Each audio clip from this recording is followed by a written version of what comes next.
ಕುಣಿತು ಕುಣಿತು ಬಾರೆ ಒಲಿದು ಒಲಿದು ಬಾರೆ. ಆಕ್ಚುಲಿ ಮುಂಗಾರು ಮಳೆಗೆ ಹೀರೋಯಿನ್ಗೆ ಆಫರ್ ಕೊಟ್ಟಿದ್ದು ರಮ್ಯಂಗೆ ರಿಜೆಕ್ಟ್ ಮಾಡಲ್ಲ ಅವಳು. ಗಣೇಶ್ ಜೊತೆನ ಮಾಡಲ್ಲ ಆತರ ಮತ್ತೆ ಮುಂಗಾರು ಮಳೆ ತೆಗಿಯಕ್ಕಾಗಲಿಲ್ಲ. ಬರೀ ವಿಷ್ಣು ಮಾಡಿದ್ದಾರೆ ಅಂತಾಗಲಿ, ಅಂಬರೀಷ್ ಮಾಡಿದ್ದಾರೆ ಅಂತಾಗಲಿ, ಯಶ್ ಮಾಡಿದ್ದಾರೆ ಅಂತಾಗಲಿ, ಬರೀ ಸಿನಿಮಾಕ್ಕೆ ಹೋಗೋರು ಭಾರಿ ಕಮ್ಮಿ. ಕಬ್ಜೆ ಏನಾಯ್ತು, ಮಲ್ಟಿ ಸ್ಟಾರ್ಸ್ ಅದರಲ್ಲಿ ವಿನೋದ್ ರಾಜ್, ಲೀಲಾವತಿ ಅವ್ರ ಮಗ, ಅವ್ರದ್ದೊಂದು ಕಾಲೇಜ್ ಹೀರೋ ಅಂತಾನು ಯಾವುದೋ ಒಂದು ಸಿನಿಮಾ. ಮಧ್ಯದಲ್ಲಿ ಒಂದು 8 ದಿನ ಮೈಸೂರು ಕ್ಲಾಶ್ ವರ್ಕಿಗೆ ನಾನೇ ರಿಕ್ವೆಸ್ಟ್ ಮಾಡ್ದೆ, ಸರ್ ಏನ್ ಮಾಡ್ತಾರೆ ಗೊತ್ತಿಲ್ಲ, 2 days ಅಲ್ಲಿ ಮುಗಿಸ್ಕೊಡ್ಬೇಕು ನಮಗೆ ಸಾಂಗ್ ಅಂತ. ಫಿಲಮ್ ಇಲ್ವಲ್ಲ, ಏನ್ ಮಾಡ್ಬೇಕು. ಒಂದು ತೊಗೊಂಡೋಗಿ ಎಂಟಿ ಚೆಕ್ ಕೊಟ್ಟರು, ಯಾರು ನಂಬಲ್ಲ. ಸಿನಿಮಾದವ್ರ ಚೆಕ್ ಅಂದ್ರೆ ಮೊದಲೇ ನಂಬಲ್ಲ. ಸಡನ್ ಆಗಿ ಒಂದು ಕ್ರಿಮಿನಲ್ ಐಡಿಯಾ ಹೊಳಿತು. ನೋಡಿ ಸರ್, ನಾನು ಹೊರಗಡೆ ಎಕ್ಸ್ಪೋಸ್ ಇದು 5 ಲಕ್ಷ ಬೆಲೆ ಬಾಳುತ್ತೆ, ನಿಮ್ಮ ದುಡ್ಡು ಕೊಟ್ಬಿಟ್ಟು ವಾಪಸ್ ತೊಗೊಂಡು ಹೋಗ್ತೀವಿ. 3 ಕ್ಯಾನ್ ಎತ್ಕೊಂಬಂದೆ. 2 ಸಾಕು ಅಂದ್ರೆ 3 ತಂದ್ಬಿಟ್ಟಿದ್ಯಾ ನೀನು ಅಂದ್ರು. ಈ ವಿಷಯ ಅವ್ರಿಗೆ ಇನ್ನೂ ಗೊತ್ತಿಲ್ಲ. ಈಗ ಏನಾರ ವಿಡಿಯೋ ನೋಡ್ರೆ ಗೊತ್ತಾಗಬೇಕು ಅವ್ರಿಗೆ ನಾನು ಎಂತ ಫೋಟೋಟಿ ಕೆಲಸ ಮಾಡಿದ್ದೆ ಅಂತ. ಎಲ್ಲಿ ವ್ಯಾಪಾರವೂ ಇಲ್ಲ. ಬೆಳಗ್ಗೆ ಯಾವ ದರ್ವೇಶನ ಮಗನ ಮಕ್ಕ ನೋಡೋಣ, ಇನ್ಯಾರು ಅವಂದೇ. CBI ಶಂಕರ್ ಸಂಗ್ಲೇನೆ ಎಲ್ಲ ರೆಕಾರ್ಡಿಂಗ್ ಎಲ್ಲ ಮಾಡುವಾಗ ನಿಮಗೆ ಶಿವಮಣಿ ಹೆಸರು ಕೇಳಿದ್ದೀರಾ? Drum Sivamani international famous. ಅವನು ಹಂಸಲೇಖ ಅವರ ಇದರಲ್ಲಿ ಬಾರ್ಸಕ್ ಬರೋನು. ಅವಾಗಲೇ ಹಿಂಗೆಲ್ಲ ಹಿಂಗ್ ಮಾಡೋದು ಸ್ವಲ್ಪ ಬಿಗಿನಿಂಗ್. ಅವಾಗಿನ್ನು ನಮ್ಮ ಜೊತೆ ತುಂಬಾ ಒಡನಾಟ ಆಗಿತ್ತಲ್ಲ.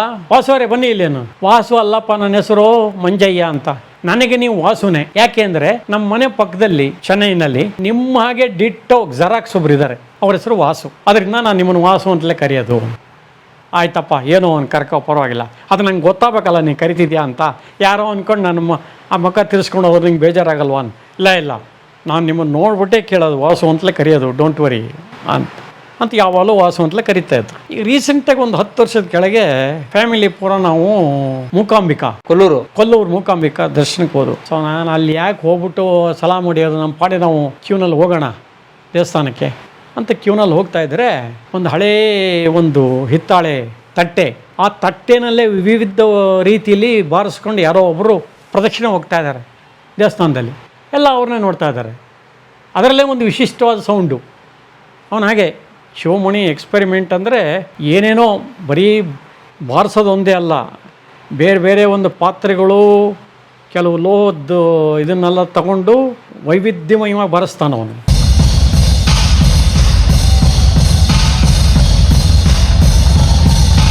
ಸೊ ಇದನ್ನು ಬಾರಿಸ್ಕೊಂಡು ಬರ್ತಾ ಇದ್ದಾನೆ. ನಾವು ಸರಿ ಈ ಕಡೆ ಬಂದಾಗ ನೋಡಿದ್ರೆ ಆಯಿತು ಅಂದ್ಕೊಂಡು ಇದ್ದು ಸುಮ್ಮನೆ ಇದ್ದು, ಏನೋ ಎಲ್ಲ ನೋಡ್ತಾನೆ ಇದ್ದಾರಲ್ಲ ಅಂತ ಕಡೆಗೆ ಹಲೋ ವಾಸು ಅನ್ನಂಗಾಯ್ತು. ತಿರುಗಿ ನೋಡಿದ್ರೆ ಈ ಮನುಷ್ಯ ಏನಪ್ಪ ಇನ್ನೂ ಜ್ಞಾಪಕ ಇಟ್ಕೊಂಡಿದ್ದೆ ಅಂದೆ. ಬನ್ನಿ ಕ್ಯೂಯಿಂದ ಹೊರಗೆ ಕರೆದ್ಬಿಟ್ಟ. ನಮ್ಮನ್ನು ಕರೆದು ಮಾತಾಡಿಸಿ, ಎಷ್ಟು ವರ್ಷ ಆಗೋಯ್ತು ಸರ್? ಎಲ್ಲಪ್ಪ ನೀನು ಇವಾಗ ದೊಡ್ಡ ಇದಾಗ್ಬಿಟ್ಟಿದೀಯಾ, ನೀನು ಇಂಟರ್ನ್ಯಾಷನಲ್ ಲೆವೆಲ್ಗೆ ಹೋಗ್ಬಿಟ್ಟಿದ್ಯಾ, ನಮ್ಮ ಮಾಮೂಲಿ ರೆಕಾರ್ಡಿಂಗ್ ಅಂತೂ ಬರಲ್ಲ, ನಾನು ಬೇರೆ ಮ್ಯಾನೇಜ್ಮೆಂಟ್ ಬಿಟ್ಬಿಟ್ಟಿದ್ದೀನಿ, ಈಗ ಸರಿಯಾಗಿ ಮಾಡ್ತಾಯಿಲ್ಲ, ಹಾಗೆ ನೀನು ಕರೆಸಿ ಮಾಡುವಂಥದ್ದು ಇಲ್ಲ, ಹಂಗೆ ನೀನು ಸಿಕ್ಕಿಲ್ಲ ಅಷ್ಟೇ. ಹಂಗೂ ನಾವು ಈಗ ಒಂದು 10 ವರ್ಷದ ಕೆಳಗಡೆ ಒಂದು ಇದಕ್ಕೆ ಬಂದಿದ್ಯಲ್ಲಪ್ಪ ನೀನು, ಮದುವೆ ಫಂಕ್ಷನಿಗೆ ಬಂದಿದ್ಯಲ್ಲ ಅಂದ. ಕರೆಕ್ಟ್ ಬಂದಿದ್ದೆ ಅಂತ ಅಂದ.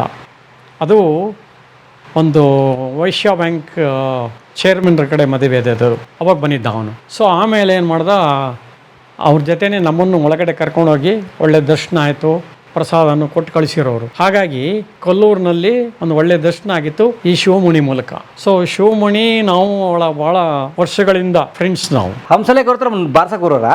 ಅವಾಗ ಬಾರ್ಸಕ್ ಬರೋರು ಹಂಸಲೇಖರ ಹತ್ರ. ಮೇರುಗಿರಿಯಾಣಿ ನೀಲಿ ಕಡಲಾಣಿ ನೀನು ವಧುವಾದೆ ನನಗೆ.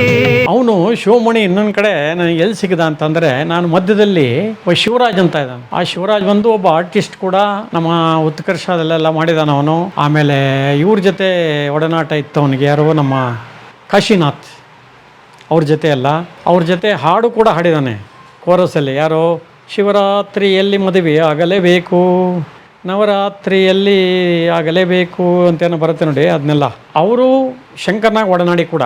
ಯಾರು? ಸಂಕೇತ್ ಶಿವರಾಜ್. ಓಹೋ, ತೀರ್ಕೊಂಬಿಟ್ರವರು. ಅವರ ವೈಫ್ ಬಂದು ಗಾಯತ್ರಿ ಅಂತ, ಅವರು ಅಸೋಸಿಯೇಟ್ ಡೈರೆಕ್ಟ್ರು. ಆಮೇಲೆ ಮಾಲ್ಗುಡಿಗೂ ಕೆಲಸ ಮಾಡಿದ್ದಾರೆ ಅವರು. ಸೊ ಇವರು ನಾವೆಲ್ಲ ಸೇರ್ಕೊಂಡು ಮಧ್ಯದಲ್ಲಿ ಬಹುಶಃ ಒಂದು 20 ವರ್ಷದ ಮೇಲಾಗಿದೆ ಅಂತ ಕಾಣುತ್ತೆ. ಆವಾಗ ಏನು ಕೆಲಸ ಇಲ್ಲದೆ ಇದ್ದಾಗ ಮಧ್ಯದಲ್ಲಿ ಈವೆಂಟ್ ಮ್ಯಾನೇಜ್ಮೆಂಟಿಗೆ ಕೂಡ ಹೋಗ್ತಾ ಇದ್ದೆ ನಾನು. ಆ ಈವೆಂಟ್ ಮ್ಯಾನೇಜ್ಮೆಂಟ್ ಮಾಡುವಾಗ ವೈಶ್ಯ ಬ್ಯಾಂಕ್ ಅಂತ ಇತ್ತು ಅವಾಗ, ಈಗ ಚೇಂಜ್ ಆಯಿತು. ಆ ವೈಶ್ಯ ಬ್ಯಾಂಕ್ ಚೇರ್ಮನ್ ಮಗಂದನ ಒಂದು ಕೋರಮಂಗಲ ಇಂಡೋರ್ ಸ್ಟೇಡಿಯಂ ಇದೆ, ಅದು ದೊಡ್ಡದು, ಅಲ್ಲಿ ರಿಸೆಪ್ಷನ್ ಇಟ್ಕೊಂಡ್ರು. ಆವಾಗ ಇವಾಗ ನಂಗೆ ಹೈಫೈ ಯಾವ್ದಾರ ರಿಸೆಪ್ಷನಿಗೆ ಬರುವಾಗ ಎಲ್ಲ ಒಂದೇ ಥರ ರೇಷ್ಮೆ ಸೀರೆ ಉಟ್ಕೊಂಡು ಹೆಣ್ಣುಮಕ್ಕಳು ವೆಲ್ಕಮ್ ಮಾಡೋದವೆಲ್ಲ ಇತ್ತೀಚೆಗೆ ಫ್ಯಾಷನ್ ಆಗೋಗಿದೆ. ಅವಾಗ ಅದು ಇರಲಿಲ್ಲ 20-25 ವರ್ಷ ಕೆಳಗೆ. ಬಟ್ ಅವಾಗ ನಾವು ಅದನ್ನು ಇಂಟ್ರೊಡ್ಯೂಸ್ ಮಾಡಿದ್ವು. ಆ್ಯಕ್ಚುಲಿ ಬಂದವರಿಗೆ ವೆಲ್ಕಮ್ ಮಾಡೋಕ್ಕೆ ಒಂದು 5-5 ಜನ ಆ ಕಡೆ ಹುಡುಗಿರು ಅವರಿಗೆ ಇದನ್ನೆಲ್ಲ ಹಾಕ್ಬಿಟ್ಟು ಪನ್ನೀರ್ನೆಲ್ಲ ವೆಲ್ಕಮ್ ಮಾಡೋದು, ಹೂ ಕೊಟ್ಟು ಕರೆಯೋದು. ಆಮೇಲೆ ಇಮ್ಡಿಯೇಟ್ ನೆಕ್ಸ್ಟಲ್ಲಿ ಡ್ರಿಂಕ್ಸು, ಸಾಫ್ಟ್ ಡ್ರಿಂಕ್ಸು ಕುಡಿಲಿಕ್ಕೆ. ಒಳಗಡೆ ಹೋದರೆ ಇಂಥದ್ದು ಇಲ್ಲ ಅಂತಿಲ್ಲ. ಯಾರೋ ಮದುವೆಗೆ ಬಂದವರು ರಿಸೆಪ್ಷನಿಗೆ ಬಂದವರು ಅಯ್ಯೋ ಇಲ್ಲಿ ಇದಿದ್ರೆ ಚೆನ್ನಾಗಿತ್ತು ಅಥವಾ ಇಲ್ಲಿದ್ದರೆ ಚೆನ್ನಾಗಿತ್ತು ಅಂತ ಯಾವ ವಿಷಯನೂ ಕೆಣಕಂಗೆ ಇಲ್ಲ ಅವರು.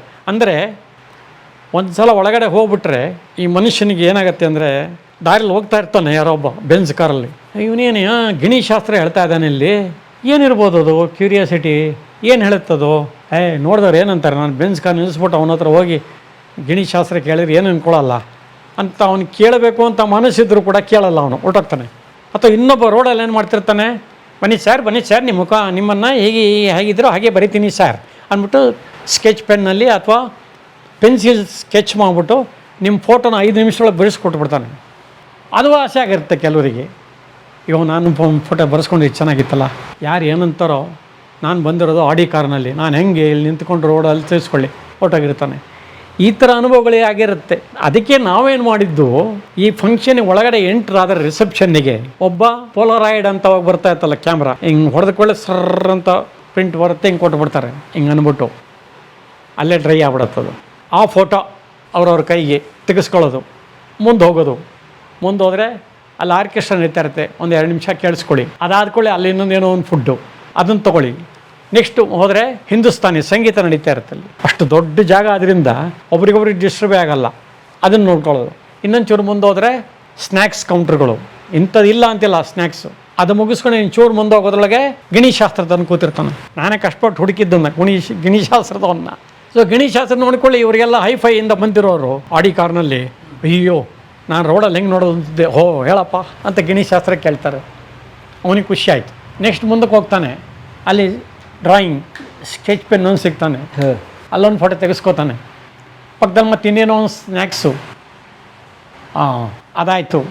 ಊಟ ನೋಡ್ತಿರೋ, ಉಡುಪಿ ಗಾರ್ಡನ್ ಇವೆ, ಡಾಬಾಗಳಿವೆ, ನಾರ್ತ್ ಇಂಡಿಯನ್ ಇದೆ, ಸೌತ್ ಇಂಡಿಯನ್ ಇದೆ, ಕೇರಳ ಫುಡ್ ಇದೆ. ಯಾರೂ ಇಂಥದ್ದಿಲ್ಲ ಫುಡ್ಡು ಅಂತ ಹೇಳಂಗಿಲ್ಲ. ಆ ಥರ ಹೋಟೆಲ್ಗಳು ಪ್ಲಸ್ ಸ್ನ್ಯಾಕ್ಸ್ಗಳಂತೂ ಲೆಕ್ಕನೇ ಇಲ್ಲ. ಆಮೇಲೆ ಹೋದ್ಕೊಳ್ಳಿ ಅಲ್ಲಿ ಇನ್ನೊಂದು ಕಡೆ ಬೇರೆ ಹಿಂದೂಸ್ತಾನಿ ಆಯಿತು, ಆರ್ಕೆಸ್ಟ್ರಾ ಆಯಿತು, ಇನ್ನೊಂದು ಯಾವುದೋ ಒಂದು ಕಾರ್ಯಕ್ರಮ. ಆಮೇಲೆ ಒಂದು ಇದಿದ್ರೆ ಚೆನ್ನಾಗಿತ್ತು, ಮ್ಯಾಜಿಕ್ ಮಾಡೋರು ಅಂದರೆ ಅಲ್ಲೊಬ್ಬ ಮ್ಯಾಜಿಷಿಯನ್ ತೋರಿಸ್ತಾ ಇರ್ತಾನೆ.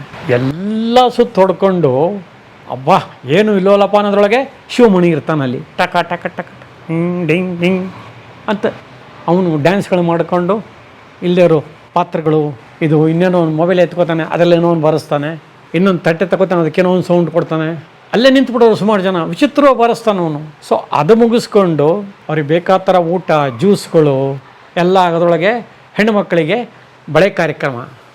ಎಷ್ಟು ಬಳೆ ಬೇಕಾದ್ರೂ ಒಬ್ಬ ತೊಡ್ಸೋಕ್ಕೆ ಫ್ರೀ ಬಳೆ. ಅದು ಎಲ್ಲ ಥರದ್ದು ಅನುಭವಿಸಿ ಅವರು ಹೊಟ್ಟೆ ತುಂಬ ಊಟ ಮಾಡಿ ಹೊರಗಡೆ ಬರುವಾಗ ತಾಂಬೂಲದ ಜೊತೆಗೆ ಒಂದು ಗಿಫ್ಟ್ ಬೇರೆ, ಒಂದು ಗಿಫ್ಟ್ ಪ್ಯಾಕೆಟ್. ಸೊ ವಾಪಸ್ ಬರೋನವನು ಸುಸ್ತಾಗ್ಬಿಡ್ಬೇಕು, ಅಬ್ಬಾ ಏನು ರಿಸೆಪ್ಷನ್ ಅಪ್ಪ ಇದು, ನಾವು ಜೀವನದಲ್ಲಿ ನೋಡೇ ಇಲ್ವಲ್ಲಪ್ಪ ಅನ್ಕೋಬೇಕು. ಓಕೆ, ಆ ರೀತಿ ಒಂದು ಕಾರ್ಯಕ್ರಮವನ್ನು ನಾವು ನಡೆಸ್ಕೊಟ್ಟಿದ್ದು. ಮದುವೆ ರಿಸೆಪ್ಷನ್. ಯಾರು ರಿಸೆಪ್ಷನ್ನು? ಅದು ಅದೇ ಚೇರ್ಮನ್ರು, ವೈಶ್ಯ ಬ್ಯಾಂಕ್ ಚೇರ್ಮನ್. ಅವಾಗ ವೈಶ್ಯ ಬ್ಯಾಂಕ್ ಅಂತ ಇತ್ತಲ್ಲ. ಸೊ ಅದರ ಮ್ಯಾನೇಜ್ಮೆಂಟ್ ನಿಮ್ಮದೇ? ನಮ್ಮದೇ, ಈವೆಂಟ್ ಮ್ಯಾನೇಜ್ಮೆಂಟ್. ಅದೆಲ್ಲ ಮಾಡಿದ್ದೀರಿ ನೀವು? ಅಂದರೆ ಅವನು ಶಿವರಾಜ್ ಮಾಡಿಸ್ತಾ ಇದ್ದ, ಅವನಿಗೆ ನಾನು ಕೆಲವೆಲ್ಲ ಹೊಂದಿಸ್ಕೊಟ್ಟಿದ್ದು, ಈ ಡ್ರಾಯಿಂಗ್ದು ಮತ್ತು ಗಿಣಿಶಾಸ್ತ್ರದ್ದು ಕೆಲವು ಡಿಪಾರ್ಟ್ಮೆಂಟ್ ನನಗೆ ಹೋಗ್ಬಿಟ್ಟಿದೆ, ಇದನ್ನೆಲ್ಲ ರೆಡಿ ಮಾಡ್ಕೊಡೋದು ನಿನ್ನ ಕೆಲಸ ಅಂತ. ಹಾಗಾಗಿ ಈ ಥರ ಒಂದು 2-3 ಕಾರ್ಯಕ್ರಮ ಎಲ್ಲ ಮಾಡಿಸ್ಕೊಟ್ಟಿದ್ದು ನಾವು ಮಧ್ಯದಲ್ಲಿ ಗ್ಯಾಪ್ ಇದ್ದಾಗ, ಶೂಟಿಂಗ್ಗಳು ಇಲ್ದಲೆ. ಹಾಗಾಗಿ ಇದೊಂದು ಭಾಳ ಅದ್ಭುತವಾದಂಥ ಅನುಭವ ನಮಗೆ ಇವೆಂಟ್ ಮ್ಯಾನೇಜ್ಮೆಂಟ್ದು. ಗ್ರೇಟ್, ಆಯ್ತಾರೆ. ಚೆನ್ನಾಗಿದೆ ಅಲ್ಲ? ಈವೆಂಟಲ್ಲಿ ಒಳ್ಳೆ ದುಡ್ಡು ಸಿಗುತ್ತೆ. ಸಿಗುತ್ತೆ. ಹೌದು. ಪ್ರಕೃತಿ ನಿಯಮ ಅಂದರೆ ಪಬ್ಲಿಕ್ ಪಾರ್ಕ್ ಅಲ್ಲಿ ಒಂದು ಹೆಣ್ಣನ್ನ ಬಲವಂತವಾಗಿ ಬಲಾತ್ಕಾರ ಮಾಡೋದಲ್ಲ. ಅಷ್ಟು ಚಟ ಇರೋದು ಯಾವ್ದಾರ ಹೋಟ್ಲಿಗೆ ಹೋಗ್ಬೇಕಾಗಿತ್ತು. ಹಂಸಲೇಖ ಅವ್ರ ಜೊತೆ ಮ್ಯೂಸಿಕ್ ಕಂಪೋಸಿಂಗ್ ಶಿವಮಣಿ ಬರ್ತಾ ಇದ್ರು ಅಂತ ಹೇಳಿದ್ರಲ್ಲ, ಅದು ಯಾವ್ದಾದ್ರು ನೆನಪಿದ್ಯಾ ಯಾವುದಕ್ಕೆ ಏನು ಅಂತ? ಹಂಸಲೇಖ ಅವ್ರ ಕಂಪೋಸಿಂಗ್ ಟೈಮ್ದು. ಅಲ್ಲ, ನಮ್ಮ ಟೂರಿಸ್ಟ್ಗೂ ಕೆಲವು ಸಲ ಬಂದು ಮಾಡೋರು, ನಂಜುಂಡಪ್ಪ ಅವ್ರು ಏನೇ ಒಂದು ಮಾಡಿದ ಕೂಡಲೂ ಒಂದೇ ಸಲ ಓಕೆ ಮಾಡ್ತಿರ್ಲಿಲ್ಲ ಅವನು. ಸರ್ ಇನ್ನೊಂದು ಸ್ವಲ್ಪ ಇನ್ನೊಂದು ಚೂರು ಚೇಂಜ್ ಮಾಡಿ ಸರ್, ಹಾಂ ಇದು ಬೆಟ್ರ್ ಸರ್, ಇದು ಬೆಟ್ರ್ ಸರ್ ಅಂತ ಅವನಿಗೊಂಥರ, ಅವನು ಹೆವಿಲಿ ಟ್ಯಾಲೆಂಟೆಡ್, ಆದರೆ ಎಕ್ಸ್ಪ್ರೆಷನ್ ಇಲ್ಲ ಅವನಿಗೆ. ಒಳ್ಳೆ ಪದಗಳನ್ನು ಉಪಯೋಗಿಸಿ ಹೇಳಬೇಕು, ಅದು ಗೊತ್ತಾಗ್ತಿರಲಿಲ್ಲ. ಬಟ್ ತಲೆ ಒಳಗೆ ಸಿಕ್ಕಾಪಟ್ಟೆ ಕೆಲಸ ಮಾಡೋದು ಅವನಿಗೆ. ಹಂಗೆ ಇನ್ನೊಂದು ಚೂರು ಚೇಂಜ್ ಮಾಡಿ, ಇದು ಚೆನ್ನಾಗಿದೆ ಸರ್, ಇದು ಕಂಟಿನ್ಯೂ ಮಾಡಿ ಸರ್, ಈ ಥರ ಹೇಳಿ ಮಾಡಿಸೋನು ಅವನು. ಸೊ ಈವನ್ ಬರವಣಿಗೆನೂ ಅಷ್ಟೇ. ಅವರು ಕುಣಿಗಲ್ ನಾಗಭೂಷಣ್ ಅವರು ಮಾಮೂಲಿ ನಮ್ಮ ಎಲ್ಲ ಸಿನಿಮಾಕ್ಕೂ ಬರಿತಾ ಇದ್ದಿದ್ದು, ಬರೆದರೂ ಕೂಡ ಇನ್ನೊಂದು ಸಲ ಕೆ ವಿ ರಾಜು ಅವ್ರನ್ನ ಇಟ್ಕೊಂಡು ಅವರು ಸ್ಕ್ರೀನ್ ಪ್ಲೇ, ಅದ್ರ ಜೊತೆಗೆ ಅವರು ಕೆಲವು ಚೇಂಜಸ್ ಮಾಡೋರು. ಇವರಿಬ್ಬರು ಅಲ್ಲದೆ ಅವನು, ಸರ್ ಅದು ಬೇಡ ಸರ್, ಚೆನ್ನಾಗಿರಲ್ಲ ಸರ್, ಅಲ್ಲ ಅದು ಪವರ್ಫುಲ್ ಆಗಿದೆ, ಆದರೆ ಈ ಪಾತ್ರಕ್ಕೆ ಅದು ಬೇಡ ಸರ್, ಅದು ಚೇಂಜ್ ಮಾಡಿ ಸರ್ ಅಂತ ಆ ಥರ ಮಾಡಿಸೋನು. ಅಷ್ಟು ಒಂದು ಜಡ್ಜ್ಮೆಂಟ್ ಇತ್ತು ಅವನಲ್ಲಿ. ಆಮೇಲೆ ಫಿಲಮು ಅಷ್ಟೇ, 45-50 ಸಾವಿರ ಅಡಿ ಮೇಲೆ ಮಾಡೋಂಗಿಲ್ಲ. ಕೆಲವರು ಲಕ್ಷಗಟ್ಟಲೆ ಮಾಡಿದ್ದಾರೆ, ಇವನು ಆ ಥರ ಇಲ್ಲವೇ ಇಲ್ಲ. ಮ್ಯಾಕ್ಸಿಮಮ್ 18,000 20,000 ಅಡಿ ಏನೋ ಎಡಿಟೆಡ್ ಲೆಂತ್ ಬಿಫೋರ್ ಡಬ್ಬಿಂಗ್. ಆಮೇಲೆ ಟ್ರಿಮ್ಮಿಂಗ್ ಆದಮೇಲೆ 12,000 ಅಡಿ 13,000 ಅಡಿ ಬಂದರೆ ಬೇಜಾನ ಹೋಯ್ತು. ಅದಕ್ಕಿಂತ ಜಾಸ್ತಿ ಇಟ್ಟರೆ ನೋಡೋಲ್ಲ ಜನ. 18 ಫಿಲಮ್ ಅಂದರೆ 14,000 ಅಡಿ ಇರುತ್ತೆ ಅಷ್ಟೇ. ಸೊ ಅದಕ್ಕೆ ತಕ್ಕಂಗೆ ಎಷ್ಟು ಬೇಕೋ ಅಷ್ಟು ಫಿಲಮ್ ಮಾಡೋನು ಹೊರತೆ. ನಿಮಗೆ ಹಿಂದೆ ಒಂದು ಸಲ ಹೇಳಿದ್ದೀನಿ, ಶೂಟ್ ಮಾಡೋದು, ಗನ್ನಲ್ಲಿ ಶೂಟ್ ಮಾಡೋದನ್ನ 2 ಟೇಕ್ ಆಗೋಯ್ತು ಅಂದ್ಬಿಟ್ಟು ಇನ್ನು ಒಂದು ಮಾಡೋಣ ಅಂತ ಮಾಸ್ಟ್ರು ಹೇಳ್ತಾ ಇದ್ದಾರೆ, ಗನ್ನೋನು ಹೇಳ್ತಾ ಇದ್ದಾನೆ. ಒಪ್ಪಲಿಲ್ಲ ಇವರು, ನಾನು ಕಟ್ ಶಾಟ್ ಅಲ್ಲಿ ಹಾಕ್ಕೋತೀನಿ, ಇನ್ನು ಫಿಲಮ್ ವೇಸ್ಟ್ ಮಾಡೋಕ್ಕೆ ಬಿಡಲ್ಲ ನಾನು ಅಂದ್ಬಿಟ್ಟು. ಅಷ್ಟು ಲೆಕ್ಕಾಚಾರ ಮನುಷ್ಯ. ಪ್ರೊಡ್ಯೂಸರ್ನ ಉಳಿಸ್ಬೇಕು, ಅವರು ಉಳ್ಕೊಂಡ್ರೆ ಇನ್ನೊಂದು ಸಿನಿಮಾ ಮಾಡ್ತಾರೆ, 100 ಜನಕ್ಕೆ ಕೆಲಸ ಸಿಗುತ್ತೆ, ಈ ಒಂದು ಮನೋಭಾವದಿಂದ ಬಂದಂಥವನು ಅವನು, ಬಡತನದಿಂದ ಬಂದವನು. ಸೊ ಮ್ಯೂಸಿಕ್ ಮೇಲೂ ಅವ್ರಿಗೆ ಗ್ರಿಪ್ ಇತ್ತು, ಮ್ಯೂಸಿಕಲ್ಲೂ ಗ್ರಿಪ್ ಇತ್ತು. ಆಮೇಲೆ ಸ್ಕ್ರೀನ್ ಪ್ಲೇ ಮೇಲೆ, ಡೈಲಾಗ್ ಮೇಲೆ ಎಲ್ಲದರಲ್ಲೂ ಒಂದು ಹಿಡಿತಾ ಇತ್ತು ಅವನಿಗೆ. ಹಂಸಲೇಖ ಅವರು ಸಾಂಗ್ಲಿಯನಾಗೆ ಮತ್ತು CBI ಶಂಕರ್ಗೆ ಮ್ಯೂಸಿಕ್ ಮಾಡಿದ್ದು ಏನಾದ್ರು ನೆನಪಿದೆಯಾ? ಈ ಗೀತಾಂಜಲಿ ಸಾಂಗ್ ಇಟ್ಟು, ಕಾಂಚನ ಸಾಂಗ್ ಇಟ್ಟು, ಆ ಮೇರುಗಿರಿಯಾಣೆ ಸಾಂಗ್ ಇಟ್ಟು, ಎಲ್ಲದ ದೊಡ್ಡ ದೊಡ್ಡ ಹಾಡುಗಳು. ಹೌದೌದು, ಅದು ನನಗಷ್ಟು ನೆನಪಿಲ್ಲ. ಬಟ್ ನಾನು ಹೇಳ್ದಂಗೆ ಇಲ್ಲ, ಇನ್ನೂ ಚೇಂಜ್ ಮಾಡಿ ಹಂಗೆ ಮಾಡಿ ಹಿಂಗೆ ಮಾಡಿ ಅಂತ ಹೇಳ್ಬಿಟ್ಟು ಅವರು ಮತ್ತು ಲಿರಿಕ್ಸ್ ರೈಟ್ರು ಬಂದು ಕೂತಿರ್ತಿದ್ರು. ಕೆಲವು ಸಲ ಮನೋಹರ್ ಇರ್ತಿದ್ರು, ಇನ್ನು ಇವರು ಇರ್ತಾಯಿದ್ರು. ಹಂಸಲೇಖ ಅವರು ಒಂದು ಲೈನ್ ಕೊಡೋರು, ಇದಕ್ಕೆ ಮಾಡಬೇಕು, ಫಿಲಪ್ ಮಾಡಬೇಕು ಅಂಥೇಳಿ. ಈವನ್ ಈ ಚುಕ್ಕಿ ಇದೆಯಲ್ಲ ಇದರಲ್ಲಿ ಪ್ರೀಸೆಯಲ್ಲಿ ಯಾರಿಟ್ಟರಿ ಚುಕ್ಕಿ, ಅದು ಅಷ್ಟೇ. ಸುಮ್ಮನೆ ಏನೋ ಹಿಂಗೆ ಮಾತಾಡ್ತಾ ಚುಕ್ಕಿ ಯಾರಿಟ್ಟರಿ ಚುಕ್ಕಿ, ಹಾಂ ಚೆನ್ನಾಗಿದೆ, ಇದು ಚೆನ್ನಾಗಿದೆ, ಇದನ್ನು ಇಂಪ್ರೂವೈಸ್ ಮಾಡಿ ಅನ್ನೋ ಥರ, ಹಂಗೆ ಆ ಥರ. ಸೊ ಅವರಿಗೆ ನಾನಾ ಥರ ಯೋಚನೆಗಳು ಹೊಳಿತಾ ಇರುತ್ತೆ. ಅದನ್ನು ಬರೀತಾರೆ, ಇದನ್ನು ಬರೀತಾರೆ. ಆಮೇಲೆ ಲಾಸ್ಟಿಗೆ ಇದು ಬೇಡ, ಅದು ಕ್ಯಾನ್ಸಲ್ಲು, ಇದು ಚೆನ್ನಾಗಿದೆ, ಇದನ್ನ ಇಂಪ್ರೂವೈಸ್ ಮಾಡಿ, ಈ ಥರ ಮಾಡ್ಕೊಂಡು ಹೋಗ್ತಾರೆ. ಹಂಸಲೇಖ ಅವರು ಮೊದಲಿಂದನೂ ಏನಾರ ಮಾಡಕ್ಕೆ ಕೂತ್ರೆ ಅದು ಆಗೋವರೆಗೂ ಬಿಡ್ತಾ ಇರಲಿಲ್ಲ. ಅದನ್ನ ಇಂಪ್ರೂವೈಸ್ ಮಾಡ್ಕೊಂಡು ತಲೆ ಕೆಡ್ಸ್ಕೊಂಡು ಅವರೇ ಇದನ್ನು ಬಾರಿಸ್ಕೊಂಡು, ಹಾರ್ಮೋನಿಯಂ ಬಾರಿಸ್ಕೊಂಡು, ಅದಕ್ಕೋಸ್ಕರನೇ ಶಂಕರ್ ನಾಗ್ ಅವ್ರಿಗೆ ಒಂದು ರೂಮೇ ಬಿಟ್ಬಿಟ್ಟಿದ್ರು. ಅವರಿಗೆ ಸಂಕೇತಲ್ಲಿ ಮ್ಯೂಸಿಕ್ ಡೈರೆಕ್ಟರ್ ಅಂತ ಬೋರ್ಡ್ ಹಾಕ್ಬಿಟ್ಟು ನಾಟ್ ಅಲೌಡ್ ಅಂತ. ಅವರಾಗೆ ಕರೆದ್ರೆ ಯಾರು ಒಳಗೆ ಹೋಗ್ಬೇಕಷ್ಟೇ, ಇಲ್ಲಾಂದ್ರೆ ಯಾರು ಹೋಗಂಗೆ ಇಲ್ಲ. ಆ ಲೆವೆಲ್ಗೆ ಅವರು ಅಲ್ಲಿ ಮೇಂಟೈನ್ ಮಾಡ್ಕೊಂಡು ಹೋಗೋರು. ಸಾಂಗ್ಲಿಯನ ಮತ್ತು CBI ಶಂಕರ್ ಸಾಂಗ್ಗಳು ಹಿಟ್ಟು. ಅದ್ರ ಶೂಟಿಂಗ್ ಏನಾದ್ರು ಅನುಭವ ನೆನಪಿದ್ಯಾ? ಈ ಗೀತಾಂಜಲಿ ಸಾಂಗು ಅದೆಲ್ಲ ತುಂಬಾ ದೊಡ್ಡ ಹಿಟ್ ಸಾಂಗ್ ಅವೆಲ್ಲ, ಅದೇನು ನೆನಪಿದ್ಯಾ? CBI ಶಂಕರ್ಲಿ ಕಾಡು ನೋಡ ಹೋದೆ ಕವಿತೆಯೊಡನೆ ಬಂದೆ, ಅದ್ರಲ್ಲಿ ನನಗೂ ಲಿಪ್ ಮೂಮೆಂಟ್ ಇದೆ. ಹೌದು, ಎಂಡಲ್ಲಿದೆ ಅದು. ಇದರಲ್ಲಿ ಮಾಡಿದ್ದು ಕೆಮ್ಮಣ್ಣಗುಂಡಿ ರೋಡಲ್ಲಿ ಒಂದು ಕಡೆ ಶೂಟಿಂಗ್ ಮಾಡಿದ್ವು. ಕೆಲವು ಸಲ ನಾನು ಮ್ಯೂಸಿಕ್ ಕಂಪೋಸ್ ಮಾಡೋ ಬೇರೆ ಏನೋ ಪರ್ಮಿಷನ್ ಅದು ಇದು ಅಂತ ಹೋಗ್ಬಿಡ್ತಿದ್ದೆ. ಕೆಲವು ಸಲ ನಾನು ಕೂತಿರ್ತಿದ್ದೆ, ಅದು ಅಷ್ಟು ತಲೆ ಒಳಗೆ ಹಾಕ್ಕೊಂಡಿಲ್ಲ. ಕೆಲವೆಲ್ಲ ಏನಾಗ್ಬಿಡುತ್ತೆ ಅಂದರೆ, ಈ ಯಾರೋ ಏನೋ ಒಂದು ಟಾರ್ಚರ್ ಕೊಟ್ಟಿದ್ದು, ಇನ್ನೇನೋ ಮಾಡಿದ್ದಾರೆ, ತಲೆ ಒಳಗೆ ಉಳ್ಕೊಂಬಿಡುತ್ತೆ ಹಂಗೆ. ಇದು ಹಿಂಗೆ ಹಿಂಗೆ ಹೊರಟೋಗ್ಬಿಟ್ರೆ ಕೆಲವು ಉಳ್ಕೊಳ್ಳಲ್ಲ ಅದು. ಹಾಗಾಗಿ ಇವರು ಅದನ್ನು ಮಾಡೋರು. ಶಂಕರ್ ಒಂದ್ಸಲ ನನಗೆ ಗೊತ್ತಿರೋಂಗೆ ಸಂಕೇತಲ್ಲಿ ಹಂಸಲೇಖ ಸಿಕ್ಕಿದ ಕೂಡಲೇ ಯಾವುದೋ ಒಂದು ಹಿಟ್ ಸಾಂಗ್ದು ಒಂದು ಲೈನು, ಆಹಾ ಸೂಪರ್ ಸರ್, ಅದು ಕೀಪ್ ಇಟ್ ಅಪ್ ಅಂತ ಹೊರಟೋದ್ರು. ಅಂದರೆ ಒಂದೇ ಸೆಕೆಂಡ್ ಒಳಗೆ ಅವ್ರು ನೋಡಿದ ಕೂಡಲೇ ಅವ್ರದ್ದೊಂದು ಹಿಟ್ ಸಾಂಗ್ ಅದನ್ನು ನೆನಪು ಮಾಡಿ ತುಂಬ ಚೆನ್ನಾಗಿತ್ತು ಅಂತ ಹೊಗಳಿ ಹೊರಟೋಗಾಯ್ತು ಅವರು. ಆ ಥರ ಒಂದು ಮೆಂಟಾಲಿಟಿ ಅವ್ರಿಗೆ. ಸೊ ಅವಾಗೇನಾಗುತ್ತೆ, ಇನ್ಸ್ಪೈರ್ ಆಗುತ್ತೆ, ನಾನು ಮಾಡ್ತಾ ಇರೋದು ಕರೆಕ್ಟ್ ಆಗಿದೆ, ಇನ್ನೂ ಒಂದು ಒಳ್ಳೊಳ್ಳೆದು ಮಾಡಬೇಕಪ್ಪ ಅಂತ. ಈವನ್ ರವಿಚಂದ್ರನ್ ಸರ್ ಜೊತೆ ಮಾಡಿರೋ ಹಿಟ್ ಸಿನಿಮಾಗಳು ಅದೇ ತಾನೆ. ಈಗ ಅಣ್ಣಯ್ಯ ಮಾಡಿದೆ ನಾನು, ಅಣ್ಣಯ್ಯದಲ್ಲೂ ಹಂಗೆ ತಾನೆ, ಕಮಾನು ಡಾರ್ಲಿಂಗು ಅವೆಲ್ಲ ಕಂಪೋಸ್ ಮಾಡುವಾಗಲೇ ಬೇರೆ ಏನಾರ ಮಾಡೋಣ ಅಂದಾಗಲೇ ಅದು ಹುಟ್ಟಿದ್ದದು ಕಮಾನು ಡಾರ್ಲಿಂಗ್ ಎಲ್ಲ. ಈವನ್ ಅಣ್ಣಯ್ಯ ಬರೋವಾಗಲಿ ಇನ್ನೊಂದಾಗಲಿ, ಆಮೇಲೆ ಅಲ್ಲಿ ಸಾಂಗ್ ಇದೆಯಲ್ಲ ಇದರಲ್ಲಿ ಮೇಲ್ಕೋಟೆನಲ್ಲಿ ಅಮ್ಮ, ಹಾಂ, ಅವೆಲ್ಲ ಯಾವಾಗಲೂ ನೆನಪಿಟ್ಟುಗಳು ಅಂತ ಒಂದು ಸಾಂಗ್ಗಳು ಅವ್ರದ್ದು. ಅಷ್ಟು ಚೆನ್ನಾಗಿ ಮಾಡ್ಕೊಂಡು ಹೋಗೋರು ಅವರು. ಅಮ್ಮಯ್ಯ ಬಾರೆ ಅಕ್ಕರೆ ಸಕ್ಕರೆ ತಾರೆ ಮಕ್ಕಳ ಬಾಯಿಗೆ. ಒಂದು ಸಿನಿಮಾ ಸಕ್ಸಸ್ಗೆ ಹಾಡುಗಳು ತುಂಬಾ ಮುಖ್ಯ ನೋಡಿ. ಹೌದೌದು, ಭಾರತದಲ್ಲಿ ಈಗ ಚೇಂಜ್ ಆಗಿದೆ, ಅದೇನೋ OTT ಅನ್ಕೊಂಡು, ಬಟ್ ಹಾಡುಗಳು ತುಂಬಾ ಅಟ್ರಾಕ್ಟ್ ಮಾಡ್ತಿದ್ದ ಜನನ. ನೋಡಿ, ನಿಮಗೆ ಕಥೆನಲ್ಲಿ ಒಂದು ಸ್ವಲ್ಪ ದಮ್ಮಿದ್ದು ಕತೆ, ಅದರಲ್ಲಿ ಹಾಡುಗಳು ಹಿಟ್ ಆದರೆ ಅವಾಗ ಸೂಪರ್ ಹಿಟ್ ಆಗ್ಬಿಡುತ್ತೆ ಪಿಕ್ಚರ್. ನಿಮಗೆ ಉದಾಹರಣೆ ಕೊಡ್ಬೇಕಂದ್ರೆ ಎಷ್ಟೋ ಸಿನಿಮಾಗಳು 3-4 ಸೂಪರ್ ಸಾಂಗ್ಗಳಿರುತ್ತೆ, ಪಿಕ್ಚರ್ ಡಮಾರಂದು ಹೋಗುತ್ತೆ. ಅವಾಗ ಏನಾಗುತ್ತೆ, ಬರೀ ಸಾಂಗಿಗೆ ಯಾರು ಹೋಗಲ್ಲ, ಕರೆಕ್ಟ್, ಹಾಡು ಕೇಳ್ಕೊಂಡು ಕುತ್ಕೊಂಡ್ಬಿಡ್ತಾರೆ. ಹಾಂ, ಅದೇ ನಿಮಗೆ ಅಣ್ಣೆ ಹತ್ರ ಸಬ್ಜೆಕ್ಟು ಚೆನ್ನಾಗಿದ್ದು, ಅಥವಾ ಹಠಮಾರಿ ಹೆಣ್ಣು ಕಿಲಾಡಿ ಗಂಡು ಥರ ಸಬ್ಜೆಕ್ಟ್ ಚೆನ್ನಾಗಿದ್ದು, ಅಥವಾ ಯಜಮಾನ ಥರ ಸಬ್ಜೆಕ್ಟ್ ಚೆನ್ನಾಗಿದ್ದು, ಅದರಲ್ಲಿ ಹಾಡುಗಳು ಚೆನ್ನಾಗಿದ್ದಾಗ ಏನಾಗುತ್ತೆ, ಏನು ಸಾಂಗ್ ರೀ, ಏನು ಫೋಟೋಗ್ರಫಿ, ಏನು ಸ್ಟಂಟು ಅಂತ ಪ್ರತಿಯೊಂದು ಕೌಂಟ್ ಆಗ್ಬಿಡುತ್ತೆ ಅವಾಗ. ಬಟ್ ಕಥೆಯಲ್ಲಿ ತಾಕತ್ತಿರಬೇಕು, ಕಥೆಯಲ್ಲಿ ಪೊಟೆನ್ಷಿಯಲ್ ಇದ್ಬಿಟ್ರೆ, ಅದ್ರ ಜೊತೆಗೆ ಸಾಂಗ್ ಆಗಲಿ ಫೈಟ್ ಆಗಲಿ ಚೆನ್ನಾಗಿ ಬಂದ್ಬಿಡ್ತು ಅಂದರೆ, ಜೊತೆಗೆ ಒಳ್ಳೆ ಫೋಟೋಗ್ರಾಫರು ಇದ್ಬಿಟ್ರೆ, ಕ್ಯಾಮ್ರಾಮ್ಯಾನು, ಅದೆಲ್ಲೋ ಹೊರಟೋಗುತ್ತೆ. ಬಂಧನ ಥರ ಅದರಲ್ಲಿ ಆ್ಯಕ್ಟಿಂಗ್ ತೊಗೊಳ್ಳಿ, ಪರ್ಫಾರ್ಮೆನ್ಸ್ ತೊಗೊಳ್ಳಿ, ಸ್ಟಾರ್ಸ್ ತೊಗೊಳ್ಳಿ, ಸಬ್ಜೆಕ್ಟ್ ತೊಗೊಳ್ಳಿ, ಸಾಂಗ್ಸ್ ತೊಗೊಳ್ಳಿ, ಕ್ಯಾಮ್ರಾ ತೊಗೊಳ್ಳಿ, ಎಲ್ಲವೂ ಚೆನ್ನಾಗಿದೆ. ಅವಾಗ ಏನಾಗುತ್ತೆ, ಏನ್ರಿ ಬಣ್ಣ ಸಾಂಗು, ಏನ್ರಿ ವಿಷ್ಣು ಪರ್ಫಾರ್ಮೆನ್ಸು, ಏನ್ರಿ ಸುಹಾಸಿನಿ ಪರ್ಫಾರ್ಮೆನ್ಸ್, ಈ ಥರ ಬರುತ್ತೆ ವಿಷಯ. ಇಲ್ಲ ಅಂದರೆ ನೀವು ಎಷ್ಟೇ ಕಷ್ಟಪಟ್ಟು ಮಾಡಿದ್ರೆ, ಚೆನ್ನಾಗೇ ಮಾಡಿದ್ನಪ್ಪ ಅವನು ವಿಷ್ಣು, ಯಾಕಪ್ಪ ಹಿಂಗಾಗೋಯ್ತು ಅಂದ್ಬಿಡ್ತಾರೆ. ಬರೀ ವಿಷ್ಣು ಮಾಡಿದ್ದಾರೆ ಅಂತಾಗಲಿ, ಅಂಬರೀಷ್ ಮಾಡಿದ್ದಾರೆ ಅಂತಾಗಲಿ, ಯಶ್ ಮಾಡಿದ್ದಾರೆ ಅಂತಾಗಲಿ, ಬರೀ ಸಿನಿಮಾಕ್ಕೆ ಹೋಗೋರು ಭಾರಿ ಕಮ್ಮಿ. ಎಲ್ಲವೂ ಇದ್ದಾಗ ಮಾತ್ರ ಅದಕ್ಕೆ ಬೂಸ್ಟಪ್ ಆಗೋದು. ಇಲ್ಲ ನಿಮಗೆ ಎಷ್ಟೋ ದಿನ ಸ್ಟಾರ್ಸ್ ಸಿನಿಮಾಗಳು ಯಾಕೆ ಬಿದ್ದೋಗಿದೆ, ಕಬ್ಜೆ ಏನಾಯಿತು, ಮತ್ತೇನು ಮಲ್ಟಿ ಸ್ಟಾರ್ಸ್ ಅದರಲ್ಲಿ. ಅದಕ್ಕೆ ನನ್ನ ಅನಾಲಿಸಿಸ್ ಪ್ರಕಾರ ಬರೀ ಸ್ಟಾರ್ನ ಹಾಕ್ಕೊಂಡ್ರೂ ಆಗಲ್ಲ. ಇನ್ನು ಕೆಲವು ಸಲ ಏನಾಗುತ್ತೆ, ಸಬ್ಜೆಕ್ಟ್ ಎಕ್ಸ್ಟ್ರಾರ್ಡಿನರಿ ಆಗಿರುತ್ತೆ, ಸ್ಟಾರ್ಸ್ ಇಲ್ಲ ಅಂದರೆ ಹೌದಾ ಚೆನ್ನಾಗಿದೆಯಾ ಸಿನಿಮಾ ಅನ್ನೋದ್ರೊಳಗೆ ಅದು ಒಂದು ವಾರ ಆಗೋಗುತ್ತೆ, ಥಿಯೇಟ್ರ್ ಬಾಡಿಗೆನೂ ಮುಟ್ಟಲ್ಲ, ಎತ್ತಂಗಡಿಯಾಗಿ ಹೋಗ್ಬಿಡುತ್ತೆ. ಬಟ್ ಅದೇ ಸಬ್ಜೆಕ್ಟಿಗೆ ನೀವು ದೊಡ್ಡ ಸ್ಟಾರ್ಸ್ ಇದ್ದುಬಿಟ್ರೆ ಆ ಪಿಕ್ಚರ್ ಹಿಡಿಯೋಕ್ಕೆ ಆಗಲ್ಲ, ಎಲ್ಲೋ ಹೊರಟೋಗ್ಬಿಡುತ್ತೆ. ಅದರಿಂದ ಸಬ್ಜೆಕ್ಟು ಇರಬೇಕು, ಪ್ಲಸ್ ಅದಕ್ಕೆ ತಕ್ಕಂಗೆ ಪೂರಕವಾಗಿ ಎಲ್ಲ ವಿಭಾಗಗಳಲ್ಲೂ ಒಳ್ಳೆ ಕೆಲಸ ಮಾಡೋಂಥ ಟೆಕ್ನಿಷಿಯನ್ಸ್ ಇದ್ದಾಗ ಏನಾಗುತ್ತೆ, ಪಿಕ್ಚರು ನಿಂತ್ಕೊಳ್ಳುತ್ತೆ, ಯಾರೂ ಅಲ್ಲಾಡ್ಸೋಕ್ಕಾಗಲ್ಲ. ಉದಾಹರಣೆ ಮುಂಗಾರು ಮಳೆ.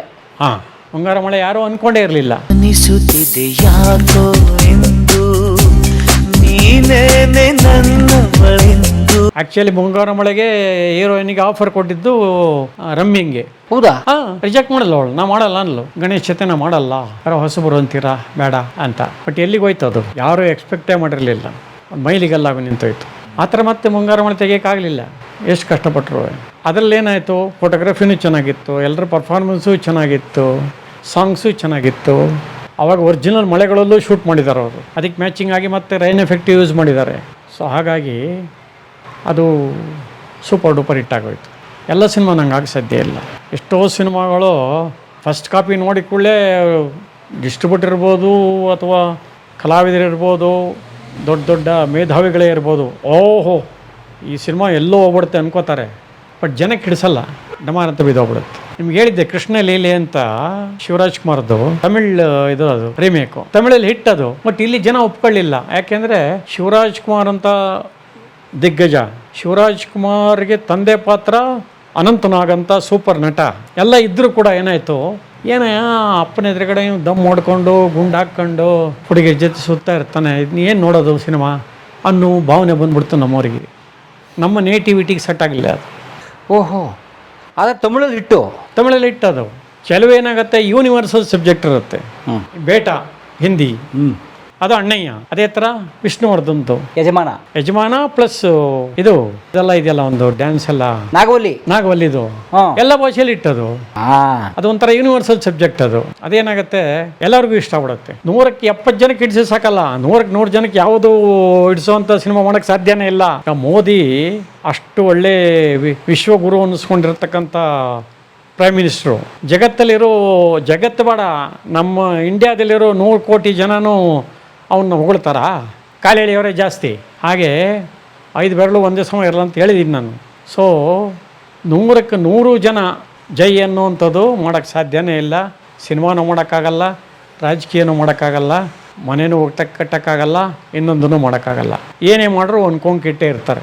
ಅದಕ್ಕೆ ಅಮರ ಶಿಲ್ಪಿ ಜಕಣಾಚಾರಿ ಏನೂ ಇಲ್ಲ, ಇನ್ನೂ ಯಾರು ಏನು ಕೆತ್ತನೆ ಮಾಡೋಕ್ಕೆ ಸಾಧ್ಯನೇ ಇಲ್ಲ, ಏನೇನು ಬೇಕು ಎಲ್ಲ ಕೆತ್ತಿದ್ದೀನಿ ಅಂತ ಬೇಲೂರಿನಲ್ಲಿ ಅಂತ ಕೆತ್ತನೆ ಮಾಡಿದ್ರೂ ಕೂಡ ಆ ಪ್ರತಿಯೊಂದು ಇರತಕ್ಕಂಥ ಒಂದು ಕಂಬ ಇದೆಯಲ್ಲ, ಆ ಕಂಬದಲ್ಲಿ ಒಂದು ಎಂಟಿ ಜಾಗ ಬಿಟ್ಟಿದ್ದಾನೆ. ಏನಕ್ಕೆ ಅಂದರೆ ಯಾರೋ ಇನ್ನೊಬ್ಬ ನನಗಿಂತ ಪಂಡಿತ ಬಂದ, ನನಗಿಂತ ಒಬ್ಬ ದೊಡ್ಡ ಶಿಲ್ಪಿ ಬಂದ, ಏನಪ್ಪ ಎಲ್ಲ ಇದೆ ಇಂಥದೇ ಇಲ್ವಲ್ಲ, ನಾನು ಕೆತ್ತಾ ಇದ್ದಿದ್ರೆ ಬಿಟ್ಟೋಗಿದೆಯಲ್ಲ ಅದು ಅಂದರೆ ಏನು ಮಾಡಬೇಕು? ಕೆತ್ತಪ್ಪ, ಜಾಗ ಬಿಟ್ಟಿದ್ದೀನಿ. ಅದೇ ಉದ್ದೇಶಕ್ಕೆ ಅಮರಶಿಲ್ಪಿ ಜಕಣಾಚಾರಿ ಆ ಕಂಬದಲ್ಲಿ ಎಲ್ಲದನ್ನೂ ಕವರ್ ಮಾಡಿ ಒಂದು ಗ್ಯಾಪ್ ಬಿಟ್ಟಿದ್ದಾರೆ. ಯಾರ ಇದರನೇ ತಾಕತ್ತಿದೆಯಾ? ಕೆತ್ತಿ ಇಲ್ಲಿ ಬಂದ್ಬಿಟ್ಟು. ಹಾಗೆ ಎಲ್ಲರಿಗೂ ಜಗತ್ತಿನಲ್ಲಿ ಖುಷಿಯಾಗುವಂಥ ಒಂದು ಇದನ್ನು ಮಾಡೋಕ್ಕೆ ಯಾರಿಗೂ ಸಾಧ್ಯ ಇಲ್ಲ. ನನಗೆ ಮೈಸೂರು ಒಂದು ಇನ್ಸಿಡೆಂಟ್ ನಮ್ಗೆ ಬರ್ತಾ ಇದೆ. ಈ ನಮ್ಮ ವಿನೋದ್ ರಾಜ್, ಲೀಲಾವತಿ ಅವ್ರ ಮಗ ವಿನೋದ್ ರಾಜ್, ಲೀಲಾವತಿ ಅವ್ರ ಮಗ, ಅವ್ರದ್ದೊಂದು ಕಾಲೇಜ್ ಹೀರೋ ಅಂತಾನು ಯಾವುದೋ ಒಂದು ಸಿನಿಮಾ.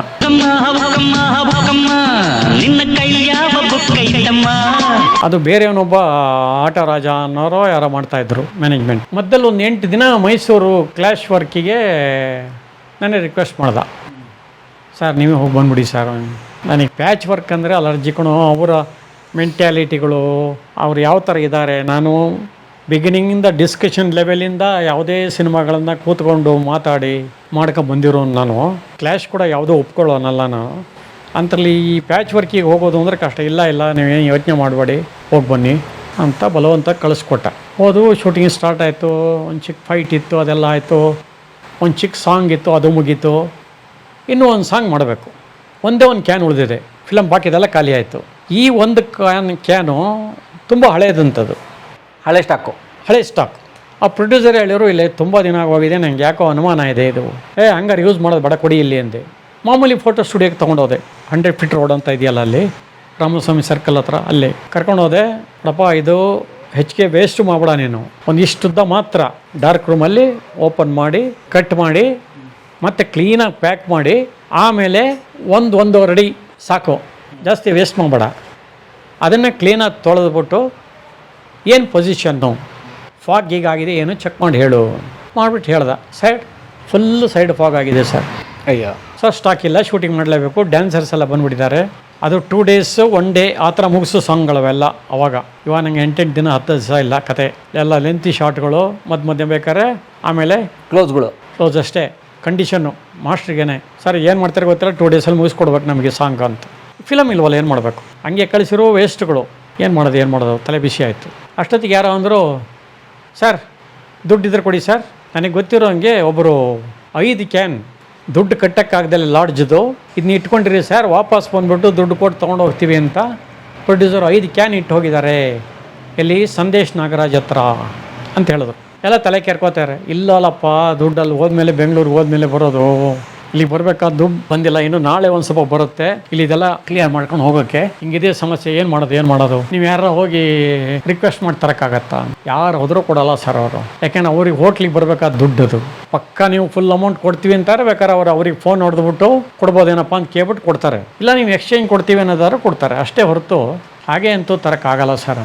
ಎಲ್ಲ ತಲೆ ಕೆಡಿಸ್ಕೊಂಡ್ರು. ನಾನು ಯೋಚನೆ ಮಾಡಿದೆ, ಬಂದ್ಬಿಟ್ಟಿದ್ದೀನಿ, ಕೆಲಸ ಮಾಡಿಕೊಡ್ತೀನಿ ಅಂತ. ಏನಾರು ಒಂದು ಐಡಿಯಾ ಮಾಡಬೇಕಲ್ಲ, ಏನು ಮಾಡ್ಬೋದು? ಒಂದು ತೊಗೊಂಡೋಗಿ ಎಂಟಿ ಚೆಕ್ ಕೊಟ್ಟರು ಯಾರೂ ನಂಬಲ್ಲ. ಸಿನಿಮಾದವ್ರು ಚೆಕ್ ಅಂದರೆ ಮೊದಲೇ ನಂಬಲ್ಲ, ಆಗದೇ ಇಲ್ಲ ಇದು ಕತೆ. ಹಾಂ, ಏನು ಮಾಡಲಿ ತಲೆ ಕೆಡಿಸ್ಕೊಂಡೆ. ಸಡನ್ನಾಗಿ ಒಂದು ಕ್ರಿಮಿನಲ್ ಐಡಿಯಾ ಹೊಳಿತು, ಬ್ರೈನ್ ಓಪನ್ ಆಯಿತು.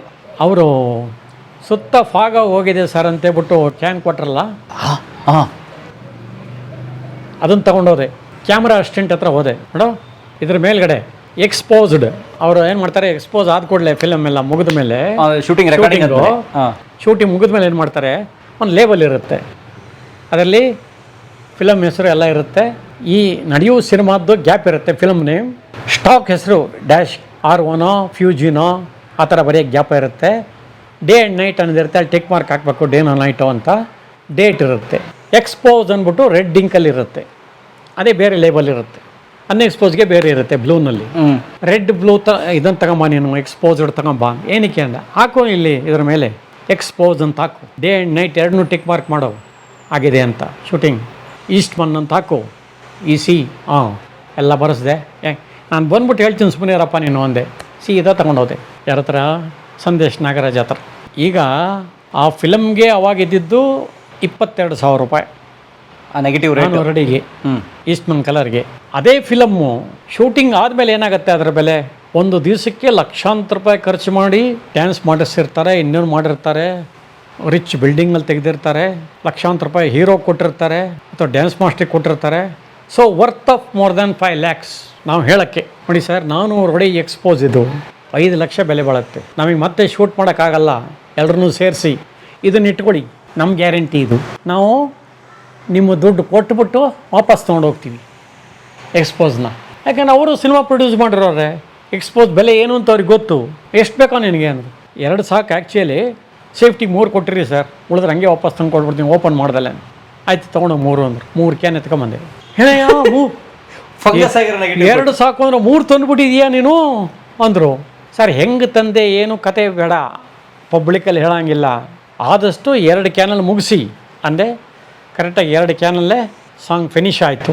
ಕಾಲೇಜ್ ಹೀರೋ ಅಲ್ಲಿ ಮೈಸೂರು ಪೋಷನ್ನು ಮುಗೀತು. 1 ಕ್ಯಾನ್ ವಾಪಸ್ ತಗೊಂಬಂದು ಕೊಟ್ಟೆ. ಅವ್ರನ್ನ ಕರ್ಕೊಂಡೋಗಿ ಶ್ರೀನಿವಾಸ್ ಅಂತಲ ಏನೋ ಪ್ರೊಡ್ಯೂಸರ್ ಒಬ್ಬರು, ಅವ್ರಿಗೆ ಹೇಳಿದೆ, ಇದು ನಡೆದಿರೋ ಘಟನೆ, ನಿಮ್ಮ ಕೆಲಸ ಆಯಿತು, ಲಕ್ಷಾಂತರ ರೂಪಾಯಿ ಉಳೀತು, ಆದರೆ ಅದು 3 ಕಾಸಿಗೂ ಬೆಲೆ ಬಾಳಲ್ಲ. ಅದು ನಾವು ಕೊಟ್ಟರು ಕ್ಯಾನು ಆ ಫಂಗಸ್ ನೆಗೆಟಿವ್. ಎಕ್ಸ್ಪೋಸ್ ಅಂತ ಏನು ಕೊಟ್ಟಿದ್ವಿ, ಯಾರು 3 ಕಾಸು ಅದ್ರ ಮೇಲೆ ಇಡಲ್ಲ, ತೂಕಕ್ಕೆ ಹಾಕೋದೇ ಅದು.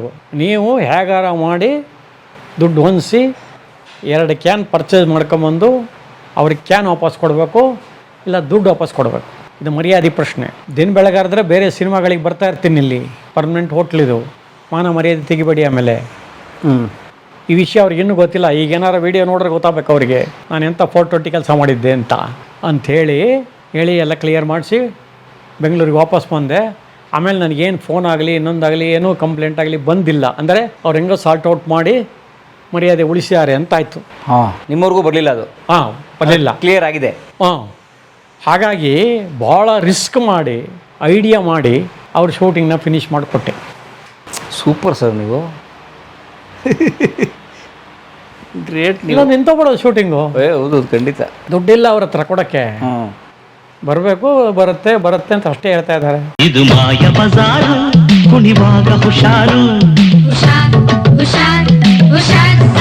ನಮ್ಮ ಪರಮೇಶ್ವರ್ ಅವ್ರು ಮಾಡ್ತಕ್ಕಂಥ ಎಲ್ಲ ವಿಡಿಯೋಗಳನ್ನ ತಪ್ಪದೆ ನೋಡಿ, ಸಬ್ಸ್ಕ್ರೈಬ್ ಮಾಡಿ, ಬೆಲ್ ಬಟನ್ ಒತ್ತದ ಮರಿಬೇಡಿ. ಹಾಗೂ ನಿಮ್ಮ ಸ್ನೇಹಿತರಿಗೂ ನೆಂಟರಿಗೂ ಬಂಧು ಬಾಂಧವರಿಗೂ ಕೂಡ ಹೇಳಿ ಅಂತ ನಿಮ್ಮಲ್ಲಿ ಮನವಿ ಮಾಡಿಕೊಡ್ತೀನಿ. ಈ ವಿಡಿಯೋ ನೋಡಿದ್ದಕ್ಕೆ ನಿಮಗೆ ತುಂಬ ಧನ್ಯವಾದಗಳು. ಪುಸ್ತಕಗಳನ್ನು ಓದು ಮನಸ್ಸನ್ನು ಅರಳಿಸುತ್ತೆ, ಬುದ್ಧಿಯನ್ನು ಚುರುಕು ಮಾಡುತ್ತೆ, ಕಾಣದ ಹೊಸ ಲೋಕವನ್ನು ಪರಿಚಯಿಸುತ್ತೆ. ಹಾಗಾಗಿ ಓದುವ ಸಂಸ್ಕೃತಿ ಹೆಚ್ಚಾಗ್ಲಿ. ಧನ್ಯವಾದ.